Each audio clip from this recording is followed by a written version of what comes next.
Hello, and thank you very much for taking a look at the Excel model that accompanies the business plan showcased on this website.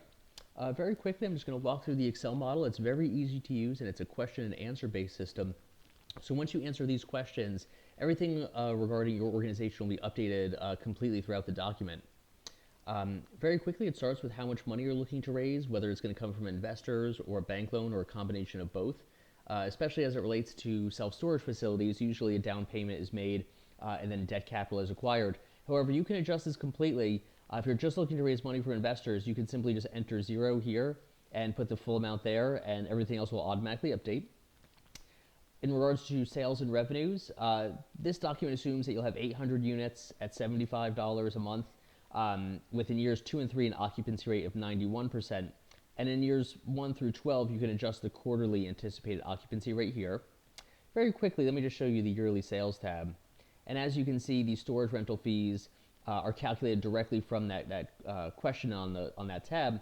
Let me just change it, and I'll show you what happens. So instead of saying $75 a month, let's say you're in charge $100 a month on average. As you can see, this appropriately updated and flowed throughout all the other charts and graphs, including, the profit and loss here with that additional information. Then you go back and just adjust it back down again, and you'll see that it goes right back to where it was. And as you can see on the profit and loss, it goes right back, and on the yearly sales tab, it goes right back. Other questions that are asked in regards to your cost of goods sold or cost of services, we assume a credit card fees of 3%. You can adjust this based on your anticipation, your yearly growth rate, your usage of funds, and once you put in your amounts here, they will automatically update into this table. Your overview of your expenses, some questions regarding how you intend to reinvest your cash flow, and then your allocation of your marketing budget. You can adjust the titles of any staff here as well as their salaries. The demographics table, specific for your location, we provide you with the information where to get that. Your marketing return on investment, your loan amortization. So for instance, once you put in your loan amount in the very first tab, this will automatically adjust, and I'll show you quickly.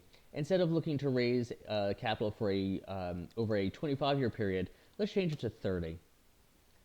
And as you can see, the expected monthly payment adjusted based on that. And I'll put it back down to 25, and then it goes right back to the original amount. General assumptions you can change. Some states don't have state income tax, so you can put zeros here if that's applicable to where you are.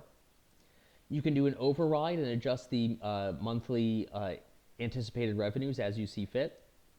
Of course, the yearly tab here. Then you have your personnel yearly, which is driven from that. And all of this is calculated automatically, and any page or any tab that is calculated automatically will always let you know it is. The profit and loss statement, all of which, again, draws from those first 2 tabs and is automatically inputted here.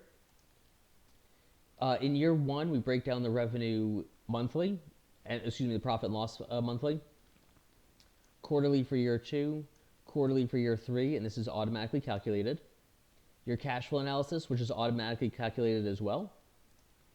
And then much like with the profit and loss, this is broken down monthly in year 1, quarterly in year 2, and then quarterly in year 3. Your balance sheet, also calculated automatically. Break-even analysis, business ratios, and that's essentially it. Again, it's very straightforward and easy to use. You just have to answer the questions and allocations here, and everything else will automatically update for you. There's another video that showcases the business plan itself, and we also have one that showcases the interactive pitch deck that comes along with this.